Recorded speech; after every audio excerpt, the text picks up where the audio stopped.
So welcome everybody to Sake and Food Pairing. My name is Lydia Harrison. I'm a teacher at the WSET School London, and we are now back open, which is great news, but we're still continuing our webinar program for the time being, as obviously we still can't do lots of really big events with lots of people in person. So while we're still not able to do our usual event programs, we're coming to you live from webinars. And this evening, it's my pleasure to introduce Natsuki, who's going to take you on another sake webinar, and this evening looking at sake and food pairing. So thank you, Natsuki, and over to you. Great. Thank you so much, Lydia. I think it's great to have Lydia as a support. Not only I'm emotionally feel supported, but she's a super webinar master. She's been. How many webinars have you done during this lockdown? Oh, I've definitely hosted about 4 or 5 myself, but also supported, because I organise the events as well. So we've done at least 2 a week for quite a few months. So probably about 30. That's incredible. That's really incredible. So I feel a little bit nervous in front of webinar master, but I'm very excited to bring you the sake and food pairing today, because I think in the past 3 webinars that we've been talking about histories and rice and regionalities, and which is very interesting and interesting enough for everybody who is into sake. But I think what makes sake the most interesting is actually when we taste it together with food. So today I will bring you some of the approaches that would make sake drinking experience even better than any other time, so we can all learn it together and discuss about it. Yes, so can you flip to the next page? Yeah.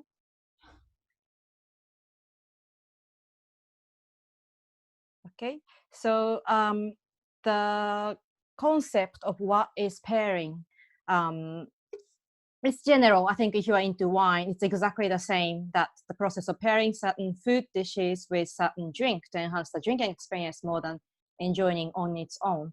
So it has some magic element to it, and it's some people say it's almost like a marriage, that one person meeting the other and creating a better couple together, and going to the next level of the human being, which is, I think, ideal pairing, I think, what it's supposed to be. And going back to the history, I think even in the very early stage of the wine history, in the medieval era, that this century-old relationship between the regional cuisine and their local wine has always been the kind of closest relationship. Like, maybe I can use some of the example of like some of the wine region like Bordeaux or Greece or Rioja, Rhone or Provence. Like, these areas all quite known for the lamb, great quality of the lamb. So they had this lamb dish together goes well with the local wines that was made in there. So historically, the locality or terroir, the wine made in the region and the local cuisine, has been the starting point of terroir. But then eventually, afterwards, the sommelier culture has been involved in 19th century. I think there are several stories behind how the sommelier has been developed. The culture has been developed, but starting from the workers who is working for the nobles started to be in charge of the wine qualities, and then started working with restaurants afterwards, and then recommending customers to enhance their best experience of the wine drinking with a meal. Can you flip to the next page, Lydia? Thank you. In terms of the sake and food pairing, I think it's a little bit different from wine, I can say, because how we drink sake in Japan is slightly different. There are many different settings how we dine and drink sake in Japan, but many of the cases we do actually have a variety of the dishes in front of you. We do not really eat as course by course like how we eat in the Western countries. Like, we don't really have a starter, main, and dessert type of orders. We normally have kind of small plates of all these different veggies and meat and fish, and then soup and the rice in front of you. And we do kind of circulate all the dishes between each other. You're not supposed to eat in just one, focusing on one dish and then move on the other. You kind of jumping one to the other and kind of harmonizing all these flavors in your mouth, and then drink sake together with it. So sake has been a very, very versatile role in order to balance all these different flavors. And if you go to typical izakayas as well, which is a Japanese gastropub in Japan, it's one of the famous destinations to drink sake in Japan. Main thing is the sharing, concept that you have all these small tapas-sized small dishes in front of you, and you will share that between all the friends or families. And then, some of the dish can be quite spicy or strong flavor. Some of the dish can be very delicate and lightly seasoned. And then we have the sake, to pair with all these. So we're not super strict about which dish goes well with what. And maybe that leads to some of the saying that it is written here saying, "Sake wa ryori o erabanai," which actually shows sake never fight with food, or sake never conflicts with food. Knowing, some of the wine could cause the worst pairing experience, like, maybe very famous one to be the very metallic kind of fish, seafood pairing with red wine, that creating very, very fishy, unpleasant odors when you're tasting them. Or, when you're tasting some, maybe let's say fish egg or caviar that has a little sulfur element to it, and pairing with wine, again, it gives, it doesn't really pair at all. And we talk about asparagus or egg or artichokes, all these things that sommelier wouldn't prefer to pair with wine. We don't really have that in sake. So, the sake's versatility, also how harmonize itself together with all the different flavors, and also cleansing effect. It's something that we often been mentioned maybe too many times, saying that, oh, yeah, sake can match with everything.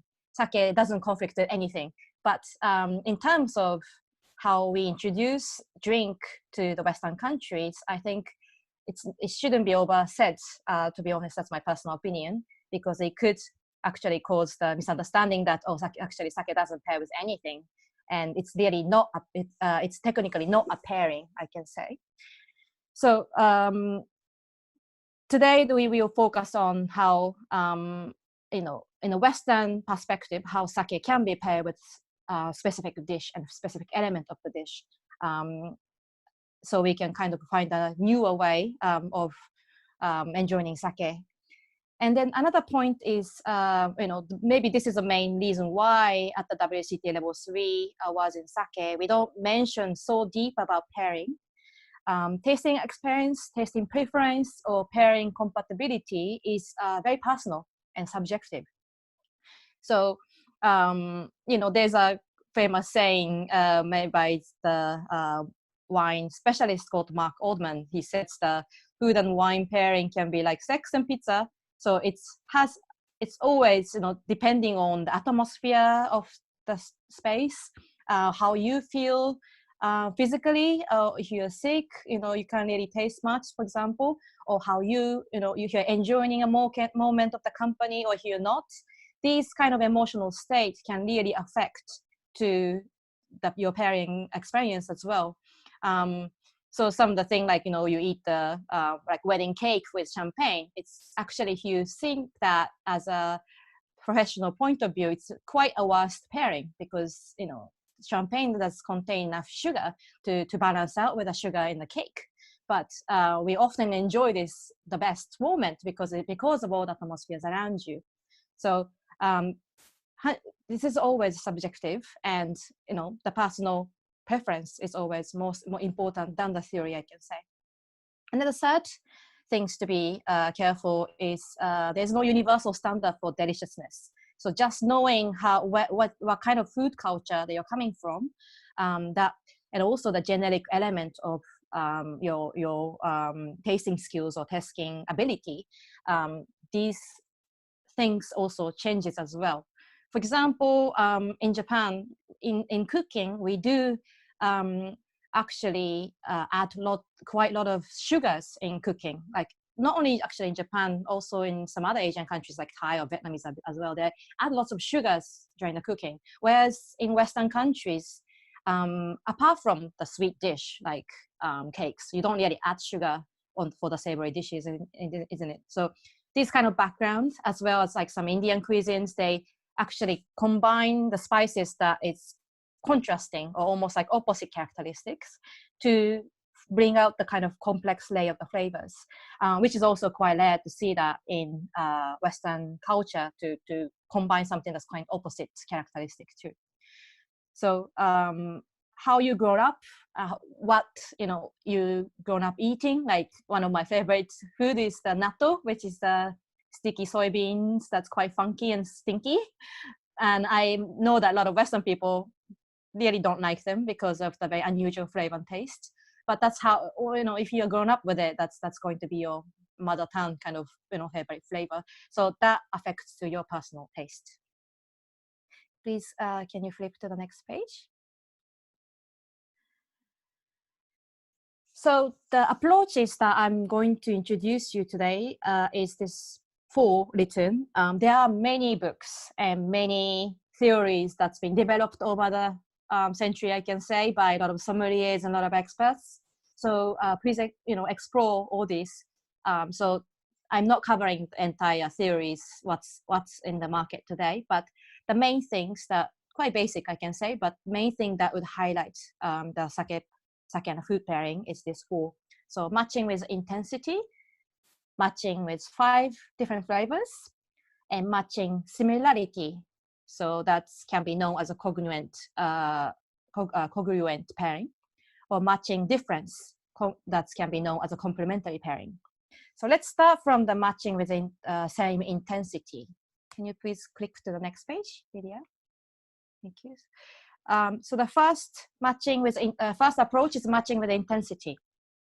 So it's just maybe easy approach to say lighter food with lighter sake, heavier food with heavier sake. So the intensity or richness or weight of the food pairs with the weight of the sake.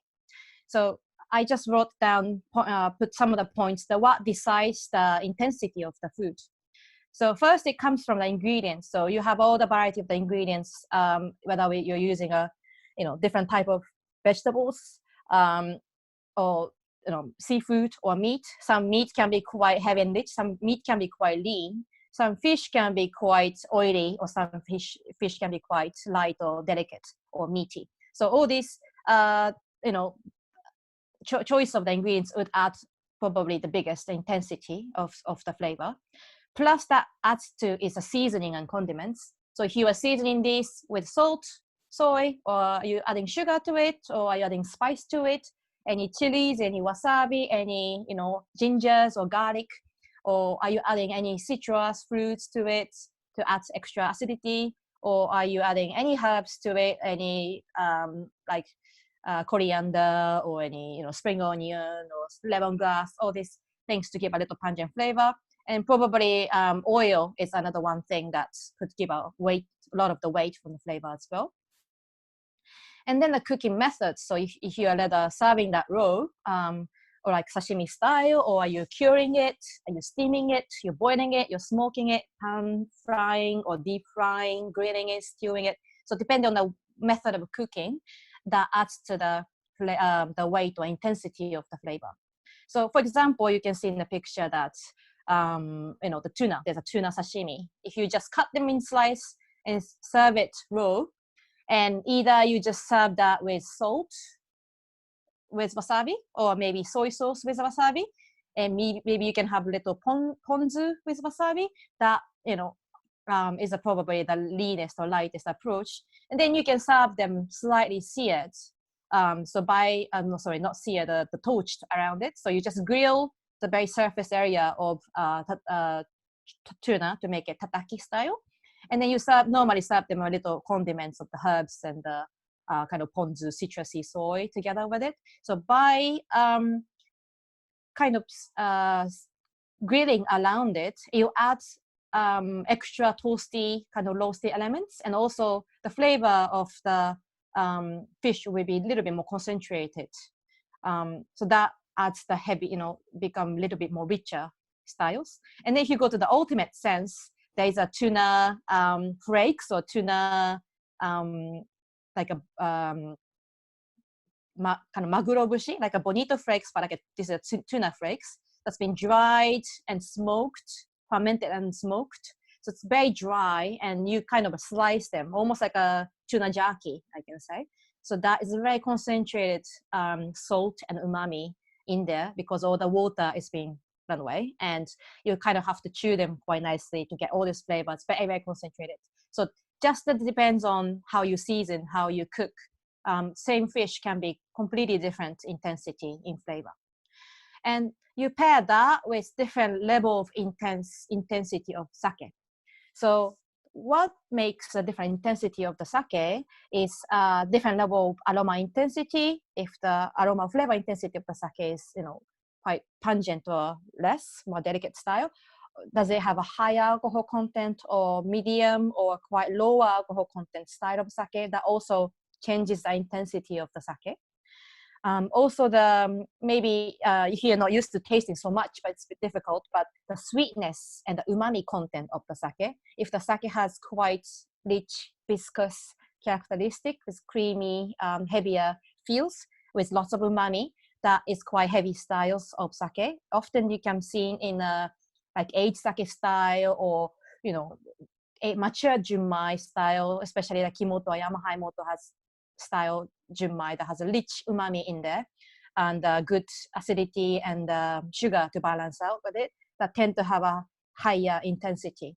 Whereas some honjozo or very lighter style ginjo, which has almost no umami in there, and quite clean and crisp, lighter style with very refreshing characteristic and quite dry sugar level. That also, that is a completely opposite of the lighter intensity. So when you look at the drink and the food, you can kind of estimate yourself what's the intensity overall coming from all these aspects, and then try to pair the intensity together. But one thing you have to be careful is when you're pairing with a heavier food with heavier sake, I think maybe the one example is like foie gras, very rich sweet foie gras with sweet Sauternes wine. So you can pair with like very sweet Kijoshu aged sake, for example. These type of strong, high intense food and drink can be paired nicely, but it could be quite tiring to taste in a big portions. So that is one thing to be careful. Can you please flip to the next page, Lydia? So the second approach is matching with 5 different flavors. So 5 elements of flavors I'm just going to introduce to you is the sweetness, sourness, saltiness, bitterness, and umami. So in terms of the sweetness, the sake itself contains quite higher sugar content compared to wine. So about 15 grams to 25 grams per liter sugar, sake contains that. So it's got a decent viscosity and sweetness already in the sake. So when you're pairing with a food, you have to be a little bit careful that the food itself contains, tiny bit of sweetness in there, or something that balance out with this sweetness of the sake. And then we have the sourness. Actually, the acidity in sake is much lower than the in wine. Compared to wine, sake only contains about 1/6 of quantity of the acidity to wine. So it's much, much lower acidity. And then type of the acidity in there is mainly lactic acid. It could have some acetic acid or some citric acid or malic acid sometimes, but it's mainly the acidity that's a little bit more creamier and mouth coating than the little bit more tart, citrusy type of acidity. And then saltiness, almost no sake has a saltiness in there. So this you have to cover with food. But what this saltiness works together is the umami actually on the bottom of that. So umami is a type of pleasureful sensation. It's a type of amino acid. So that's written here. It's glutamate, isocyanate, or granulate. So that these are the type of acidity. So the mushroom contains a lot of granule acidity. And then like kelp or cheese has a lot of glutamic acid, or tomatoes as well. And then the meat and the bonito flakes of fish itself has a lot of inositonic acid. So several different type of umami is there, but overall it gives you a pleasureful sensation when it's been combined with the salt. And sake has abundant amount of umami compared to wine. So that can be a kind of key element when you're pairing with sake. So the idea of matching with 5 different flavors is try to complete these 5 different flavors together with drink and food. So when you combine food and the drink elements, these 5 elements get all included. Lydia, can you please flip to the next page? So in Paris, there's my favorite sake bar called Enya. And there is an excellent sake sommelier, the wine sommelier, called Mr. Yosuke Ishida. He's working there. And this is one of the approach that he kind of invented and introduced me earlier this year. That could be one way to think of the pairing. So his approach is it's to observe what's in the sake first. So just looking at the acidity in sake, sweetness of the sake, umami of the sake, bitterness, and then you kind of measure them from 5, the strongest, to the 0 to the weakest. So you can kind of almost make this kind of laser chart of each sake's structure. And then after observing it, you can actually fill in the gap or making a balance with using another laser chart. In this case, this is stated in a blue color to complete the relationship. So actually he has different approaches, but I think for this matching 5 different flavors really works out with his approach of kind of coming out with a laser charts that to complete the 5 different flavors. So my example, for example, is in a picture that there is this sardine fish, quite salty, quite fishy, a lot of umami, kind of greasy, oily fish flavors. And then that's being cooked with a soy and then salted plum, like umeboshi, just salted and dried plums in Japan. So it's a lot of salt in there, a little bit acidity in there, and then quite rich umami inside. So try to pair that with the sake. So the salty umami for food pairing with a sake that has slightly higher acidity and the sweetness to balance out. So the food is accommodating saltiness and umami, and then the sake is accommodating the sweetness and acidity, and then the bitterness as well. So that all combined, that the fish itself contains the bitterness, that all combined makes it 5. So if you can kind of whenever you're pairing, try to observe the dish, try to fill the gap, what it's been missing, and try to choose the sake that it's not contained in a sake. So try to complete these 5 different by the pairing. So that is one approach. And maybe I can introduce another example. That's one of my favorite pairing is fresh oyster and sake. And you can see that a lot of other drinks can pair really nicely with fresh oysters. We can talk about chablis or champagne or sherry. But I personally think sake works the best because sake brings out the umami and also the bitterness that's also inside, and also add the sweetness as well. So that could really complete the probably umami for unsalty, and maybe with a little bit of citrus that has acidity as well, fresh oyster. So really complement together with the sake. And whereas a lot of other, I think, that pairing drinks with a fresh oyster is quite heavily rely on acidity pairing as well. So I think sake can complete really easily with this type of method. Okay. So if you wanted to know a little bit more about the Yosuke Ishida's approach on how he uses this theory, you can always visit Enya in Paris, and he'll offer you the amazing sake pairing experience. Please, can you flip to the next page? So the next approach is the matching similarity. So in the wine term, normally it's called as a congruent pairing approach, and it creates a balance by amplifying shared flavor compounds. So two of the elements, or two or three of the elements, has so much in common that brings out the, emphasizes the flavor together. So you can easily think umami for sake with umami for dish. Let's say today I have a nice Conte cheese, lots of umami and salt in here, pairing with kimoto honjozo. It has a quite good sweetness in there and lots of umami. So that works perfectly with umami for dish. So this is this matching similarity pairing. So kind of umami pairing, I can say.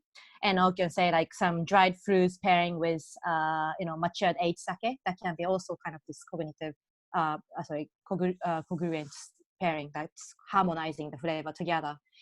When you're making a dashi, for example, dashi stock in Japan, normally we use variety of the ingredients to make dashi stocks, soup stocks. So you can use kelp, you can use shiitake, dried shiitake mushrooms. You can also use the bonito flakes or different type of fish flakes as well. So that actually, even though they are all about the umami, adding a different type of amino acid, it brings out the better dashi, brings up the better dashi. So they tend to actually blend the different type of ingredients to make one dashi together. So that's another one approach as well. And so under this matching similarity, I divide it into similar aromas and taste, or similar textures and finish. So first, the similar aromas and taste. So this is what I've been talking about, just matching the common aromas and taste between sake and the food. So some examples are here in the picture. So this is grilled scallop, probably sauteed with a butter, with a truffle, slice of truffle on top. So it's got this nice mushroomy, butter, toasty, rich flavor with a meaty scallop. And you can pair that with some sake that has kind of this mushroomy, foresty, earthy characteristic flavor, such as Kimoto and Yamahai style junmai. Or fragrant the second picture from the left is the Genovese sauce or pesto. So the pesto contains basil, Parmesan cheese, and sometimes the pine nuts in there too. So this nuttiness, lactic creamy cheese umami, and then this fragrant basil actually works excellent with sake. And type of sake that works nicely in this approach of the similarity is the aroma, the quite fragrant style of ginjo, daiginjo category sake. That ginjo, daiginjo sake commonly has this very fruity fragrance that can be described as melon or aniseed or green apple, some rosy or white flower, like floral aromas that really works nicely with creamy, fragrant pesto. So that can be, if you can choose a very creamy kind of style of ginjo, daiginjo sake, it really works nicely with that. And then another example of this similar aroma pairing is this creme brulee. So creme brulee has creamy, sweet textures with on the surface normally being toasted with a burnt caramel or the sugar. And if you pair that with something that has a quite similar aromas, for example, the namazake, the unpasteurized sake, when it's being slightly matured, it tends to create this isobutyryl aldehyde-based aroma that's quite connected to hazelnuts, like roasted hazelnuts, or like caramelized nuts, almonds, and like hazelnuts characters. So it works, this nutty, roasty caramel aroma really works nicely with a toffee type of sweet dessert like creme brulee. So that's one of the examples of this approach. And then another thing is you can pair with a similar texture and the finish together with dish and sake. So texture can be made up with many other different elements, but in terms of this, I can mention about the softness or firmness of the dish paired with nicely with the softness and firmness of the sake. And then the same thing as the kind of the textures, if it's very effervescence and fresh, it's got a little gassy kind of freshness, or does it have a quite long finish or short finish? Does it have a sweeter finish or kind of bitter astringent finish? That can be one element to decide what type of dish to pair.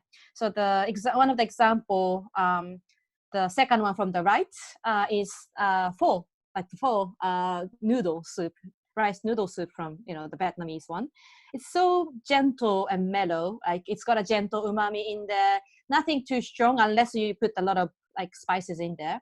Nice chicken broth, and then it has tiny bit of nice basil and herbaceous characters of the aromas in there, and has some lime or lemon. That works perfectly with some soft and delicate junmai and some mellow junmais, and almost kind of like you give you a sensation that you're kind of taking a lukewarm bath, kind of that. So this is a textureless pairing, that pairing the softness and gentle mellowness of the dish and the sake. And then the opposite side of texture element is this. This is salmon jerky, saketoba. You can use that with a beef jerky or any type of like very dried fish or meat or cured meat that's very concentrated umami with kind of firm texture. That can really be working with some firm texture sake, such as like taruzake, which has quite barrel. Taruzake is a barrel matured sake. It's got a nice Japanese cedary aromas and pungent as well. So kind of woodiness and smokiness works really nicely with this kind of similar characteristic. And same for the texture as kind of firmness with the honjozo that has a kind of little bit of kick from the distilled alcohol added it. And if you warm it up, it works nicely by enhancing the umami of the sake inside. So these elements can be it's another approach to pair when you try to think of the similarity. Okay, let's go to the next page. Yeah. The fourth approach is matching difference. So that's a complementary pairing, opposite of the previous pairing approach. So the 2 or 3 of the elements are so opposite that has very, very little parts that it's being in common. But that actually, this contrasting approach would give, highlights element almost like if you have a 2 or 3 multiple flavor elements, the other element would highlight one element, for example, such as when you're tasting with, I don't know how you eat watermelon, but in Japan, it's commonly you put a tiny bit of salt on top of the watermelon. So by just adding a tiny bit of salt, that brings out the sweetness of the watermelon. It makes it sweeter. And same for like when you have a little omelette, you can add tiny bit of you can make them quite sweet styles, like a Japanese style dashimaki tamago, the omelette. And if it's been quite sweet styles, you add the tiny bit of salt, it brings out the sweetness of the egg. And same for you add the salt into the stock to bring out the umami flavors. So that highlights one of the elements that's contrasting, but highlights the other flavors. So in a sake contrasting pairing, one of my favorites is Indian spice and sake. When you think of Indian spice, you think maybe sake is too delicate for it, but actually you never suspect that once you taste it.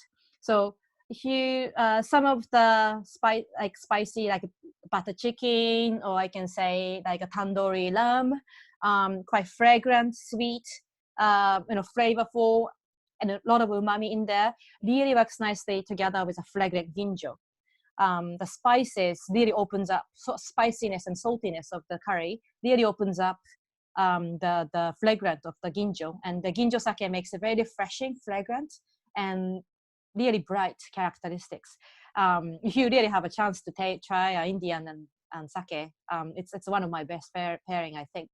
But the chili is a bit difficult. Once the spicy chili is in there, it only accumulates in the palate, and you only want to be at the end. So you have to control a little bit to reduce the amount of the chili inside.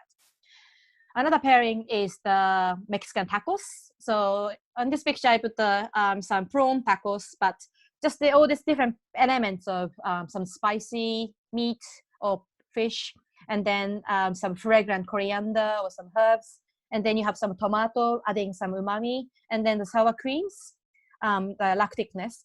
That works really nicely with some of the, not too heavy, but the lighter nigori style with nice acidity.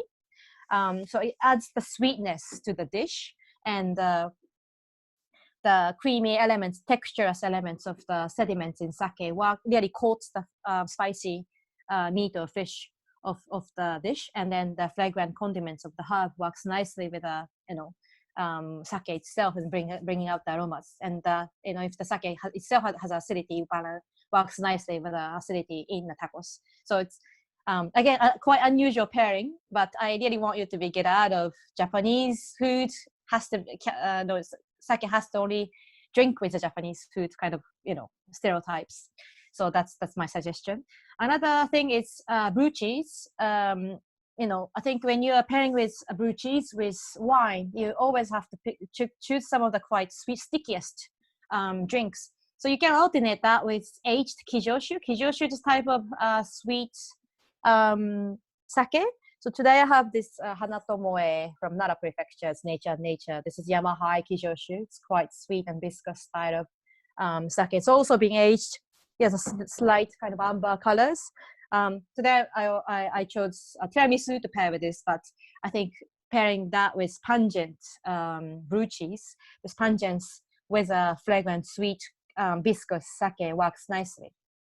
But actually, not only the kijoshu, but also you can choose some of the sweeter side of daiginjo with blue cheese. Really works nicely together too. So that's another option for blue cheese.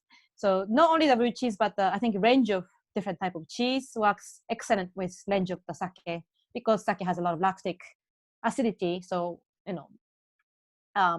without the wonder, it really works nicely with the lactic sake and the daily product together. But I did introduce 4 different approaches to think of the pairing. But I think what most important is not only just focusing on one element, but it's always, it's a multiple different elements, and also the balance itself.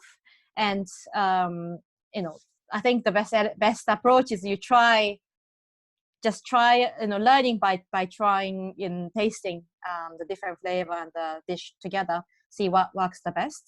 And also how you eat, the order of eating as well matters as well. Like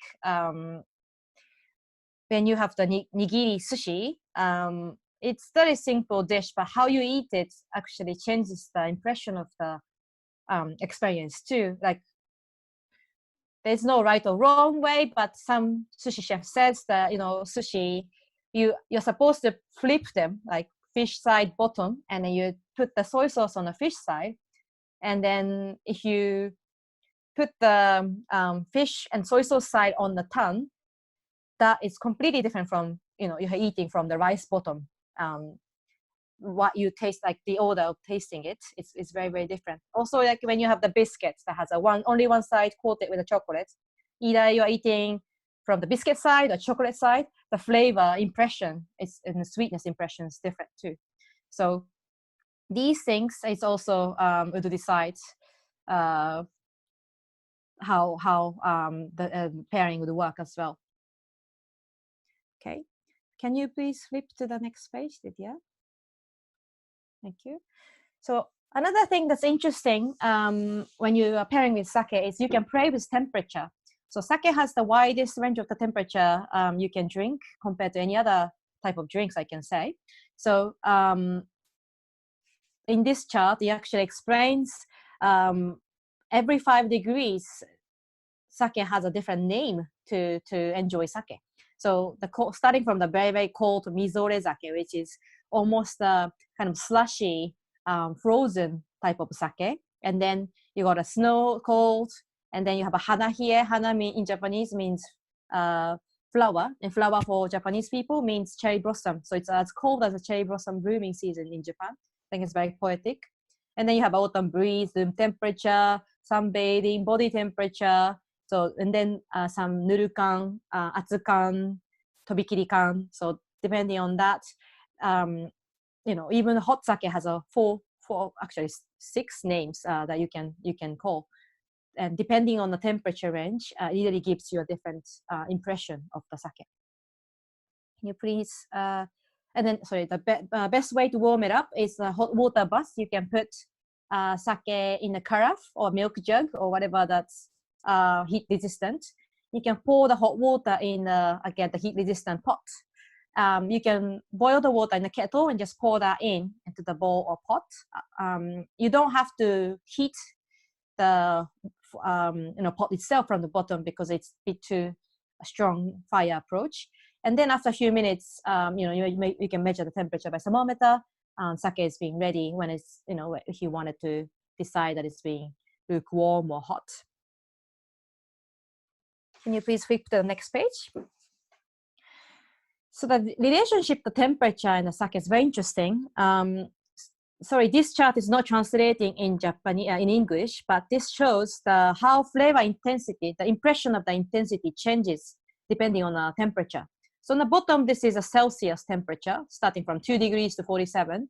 And then on the top, it's if the flavor or intensity increases, it goes up. So, and then the black line is the sweetness. So the sweetness gradually increases as the temperature goes up. So maybe up until 42 degrees, it gradually increases. You get the impression that the sake started to feel sweeter by warming. But after 42 degrees, it immediately drops. And you might start feel the sake is very dry. So that actually has a relationship to, which temperature you want to heat it up to. The best temperature to enjoy the sake, warm sake, is about 40 to 45 degrees. If you actually bring them over 55 or 60 degrees, only flavor, as you can see, the sake gets very dry sensation. And at the end, you ended up only tasting the alcohol. So the best temperature is up to the hot sake, maybe up to 55 or 60 degrees. I don't recommend to warm up anything above that. So you can use this temperature range to control the impression of the sweetness. If you wanted to increase the sake sweetness to balance out with the sake, with a dish, you can gently warm it up, but not too hot. Or vice versa. If you have some sake that you want to pair with food, but the sake is a bit too sweet, you can actually warm it up to atsukan, about 50 degrees or 55, and that could actually, decrease the impression of the sugar levels in your palate. So that's something you can control by the heat, by the temperature.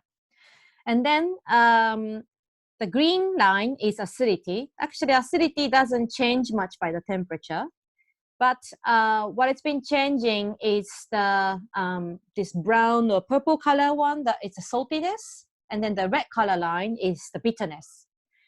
So both saltiness and bitterness decreases in warmer temperature. So your impression of bitter flavor of the sake tend to become mild and softer.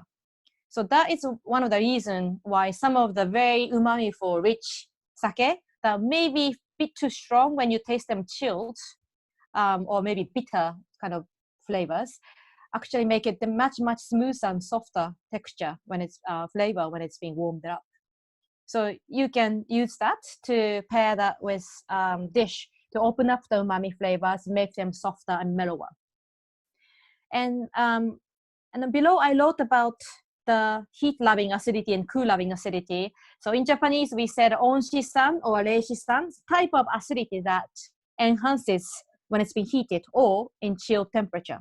So the heat-loving acidity, that type of acidity that enhances in a warmer temperature is lactic acid, succinic acid, so the acidity in a shellfish, or the amino acid type is umami. So if the sake contains these type of acidity, they tend to open up the flavor. They enhances the flavor in a warmer temperature.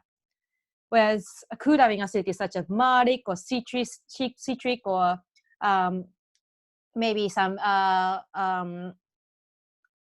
these type of kind of a fruity type of acidity, what's more in a white wine, tend to be better taste in a cooler temperature. So I know it takes time for you to really learn on the palate that what is a lactic acid or actually taste the malic acid on my palate. But you can see the connection. If you understand this base of how the acidity plays role by the temperature too.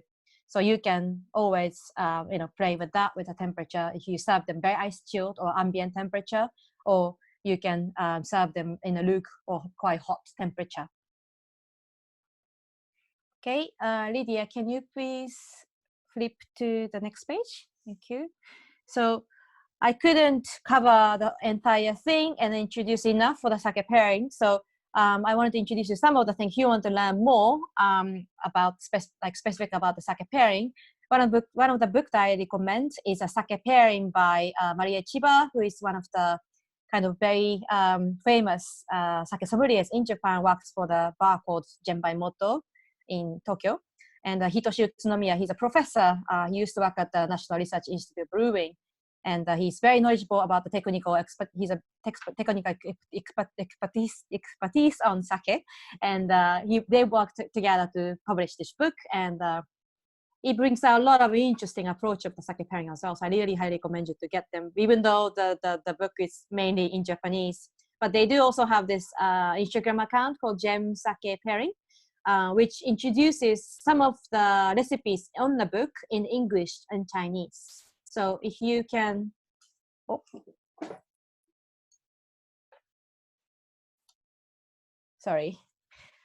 if you can, if you wanted to check that out, you can find some of the other approaches that you learned today with some unusual, interesting pairing with the sake too.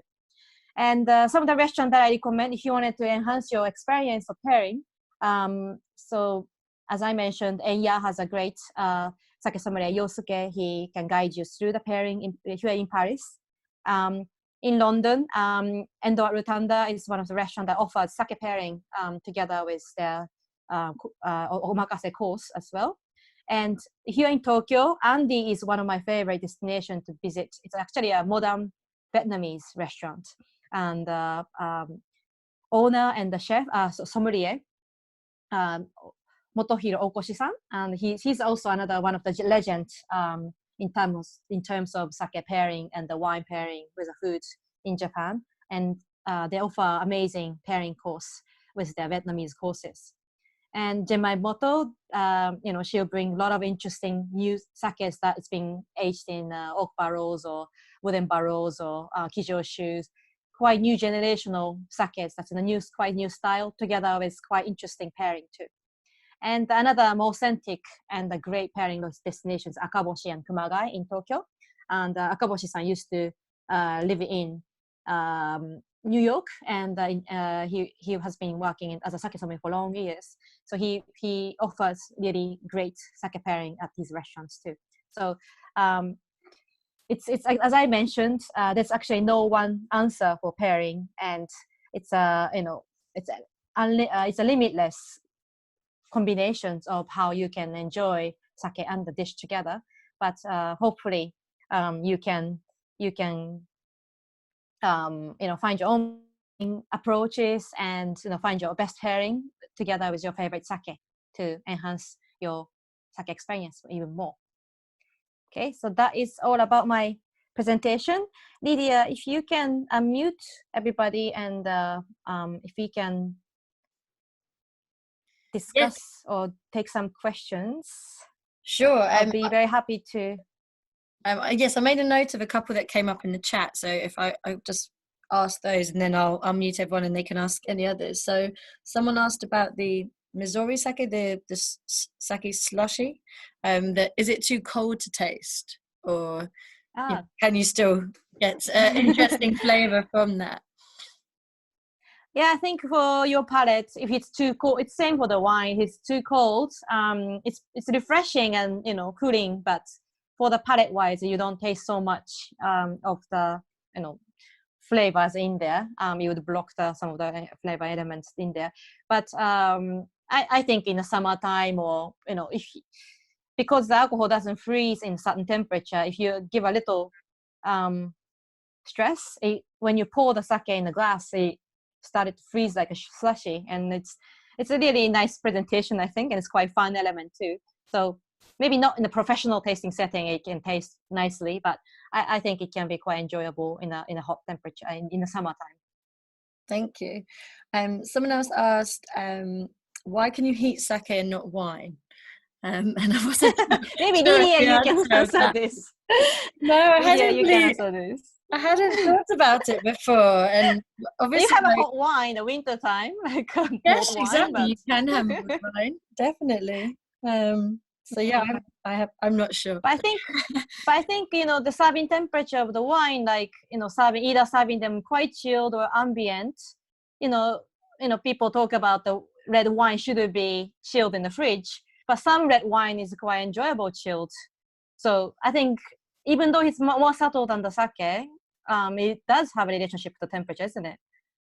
Yeah, and I think perhaps as well with you just don't go as warm as sake because you have more like fruit in wine, which you lose, whereas you have more of the umami or other flavors in sake that probably maybe complement the heat, but that's a bit of a guess. Yes. Okay. You mentioned your favorite was oysters in sake. What style of sake would you serve with the oysters? Yeah, so I think a range of the styles is okay. You can have very cleansing honjozo style, very refreshing cleansing honjozo to kind of almost like a mouth washing effect. You want to do the pairing. And again, obviously that's type of oyster as well. Some oysters I taste in Europe, especially the one coming from France, is very mineral, very, very mineral and salty. So that should probably pair better with a little bit more drier, cleaner type of sake. But the oyster that I tend to taste in maybe some areas of the Irish or Scottish, and also Japanese ones, is very creamy. The Japanese ones are most creamy and umami-full. So these ones I tend to like it a little bit more sweeter. Can be full of umami, but I think as long as it has a sweet, creamy textures, daiginjo can even pair nicely. So maybe not too delicate ginjo, like fruity, fragrant, like fragrant-driven ginjo styles would make the oyster a little bit fishy. But as long as it has this nice body of the sweetness or the creaminess, it works. I think works nicely. So the range of sake should work. Brilliant, thank you. Someone else said they feel acid more when the sake is hot, and they wondered if that's because when you heat it, the saltiness decreases. I'm not sure if you probably, yeah, probably the maybe that's the saltiness might be feeling so. But I think the acidity could be the I mean, on this chart it says acidities are quite flat, but the bitterness in there could it could include some of the amino acid or lactic acid as well, I think. So that could open up the flavor. So umami, I think the umami related acidity increases or tastes more when it's been warmer temperature, I can say, such as like the Kimoto Junmai or Yamahai Junmai has a lot of acidity in there, and this really opens up when it's heated. But I assume like that a lot of even if you warm up the white wine, it wouldn't enhance the flavor itself. Brilliant, thank you. Just a couple more. Someone asked is it easy to tell what the residual sugar will be in a sake other than tasting it? Or are they, because obviously you can get varying sugar levels, is there a way to tell? Maybe you just like swirl the glass gently, and like, this is a regular sake cup, but if you have a wine glass, you swirl the glass, you can see the tears or legs, and if it's being quite slow to drip down, it means it could have a heavier sugar content. I mean, you can't ever tell, it could be a alcohol as well though. So I think better is just to practice what is sweetness. How do you taste sugar, Lydia? You're better. Yeah, well, no, I definitely taste sugar. I think maybe more. I don't know if they meant, if you're looking at a list or a range of sakes, is there a way to tell? Is there a labeling them for the sweeter styles, or how do you know if the sake is going to contain less or more sugar? Are there But I think obviously some kijoshu or koshu, aged sake style, tend to have a quite higher sugar content. If you're looking for some very sweet style of sake, go for kijoshu, or maybe if you can find a label called all koji. It's a sake that's predominantly made with a koji rice, so it keeps a lot of sugary flavors in there. But for the typical sake that tend to be sweeter styles, maybe typical Junmaidai Ginjo or Ginjo sake could have a touch of more sweeter sensation, just to balance out with aroma flavors too. Perfect. Some tricky questions.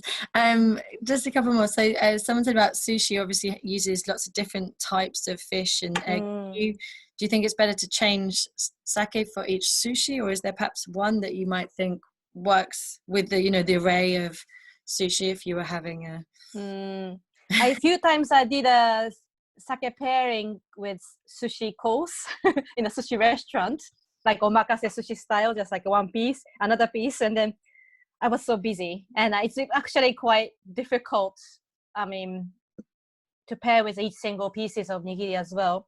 So that you have to be quite maybe creative, I guess. How you design the menu. How we change this is because the sushi restaurant omakase is not only you're having a sushi, you have a little, like, you could have some vegetables, you could have some meat, or you could have some grilled fish or something like that, not only sushi. So small plates nigiri, small plate nigiri, soup nigiri, so kind of sandwich between different dish, and try to bundle this dish and nigiri, or dish and sushi kind of together, and then pair that kind of bundle or sets together with one sake. It was working okay, but otherwise it's going to be super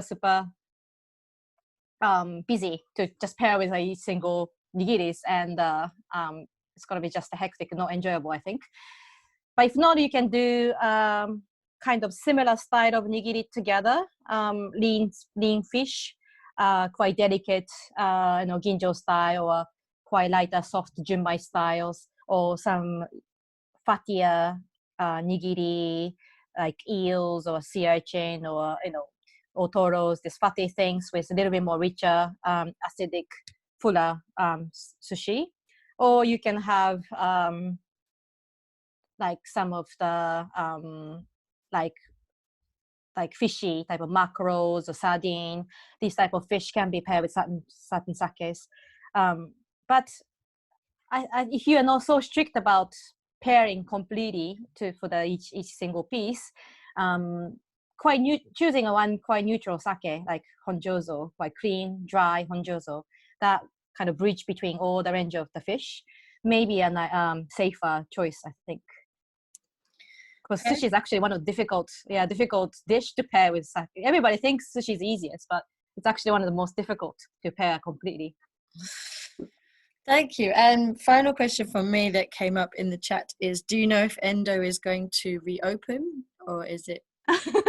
Yes. So I work for Endo, and they're hoping end of August they are reopening. So please wait for this.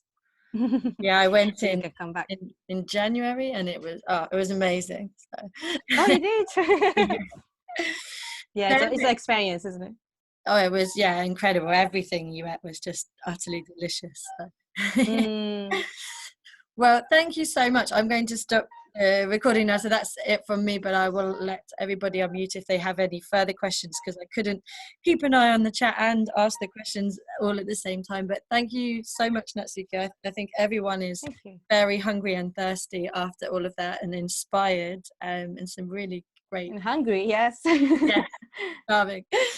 So thank you so much for your time, and yes, this will be available to view if you want to catch up or missed anything on YouTube tomorrow, which you can also access via the WSET School website as well, going to student information and webinar recordings. So yes, thank you, Natsuki, and yeah, see you again. Okay. Thank you very much.